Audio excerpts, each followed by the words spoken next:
Hi, Mark Homer here. I'm just digesting the Chancellor's latest injection of information with the budget today. Obviously, I was a little bit nervous considering the changes that he's been making recently. Seems like he's got it in for us buy-to-let investors at the moment. But actually today was reasonably positive, I thought. Firstly, it seems, I haven't had all of the detail yet, but from what he said and the guidance that's come out from HMRC today, it says that limited companies have been spared. So mortgage interest relief, it looks like, is still fully offsettable on residential properties owned in limited companies. So that's very positive, because that was really the main issue with properties bought in your own name. You couldn't offset all the mortgage interest against the rent. Well, looks like you still can with the limited company, so that's very positive.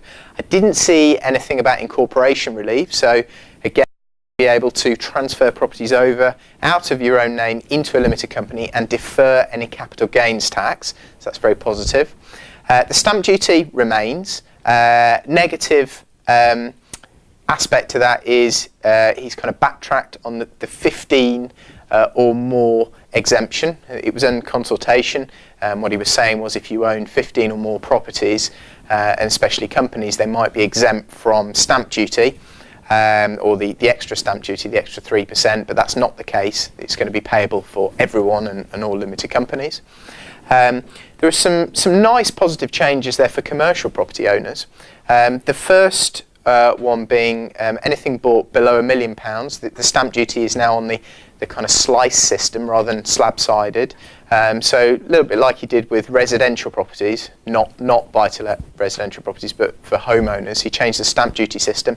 Well, he's done a similar thing with commercial property. And it seems like anything you're buying below £1 million, it looks like you'll pay less stamp duty now. And if you're buying stuff at 250, 300, 350, commercial conversions, that kind of thing, it looks like you'll pay a lot less stamp duty. So that's quite positive.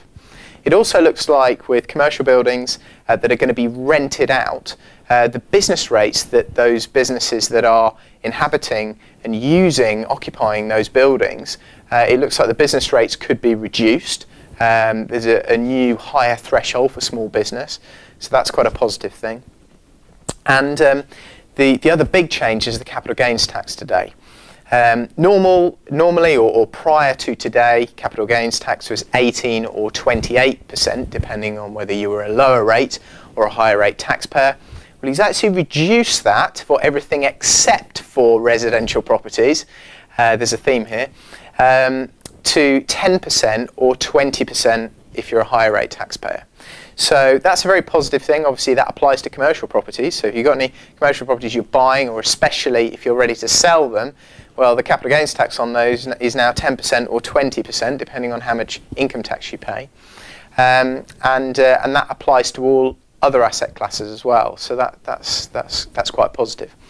I'll have more information coming out shortly. I'll be putting it out on the community on the Facebook page, and we'll be sending emails out and other updates once we get more information and more of the detail comes out from this budget day.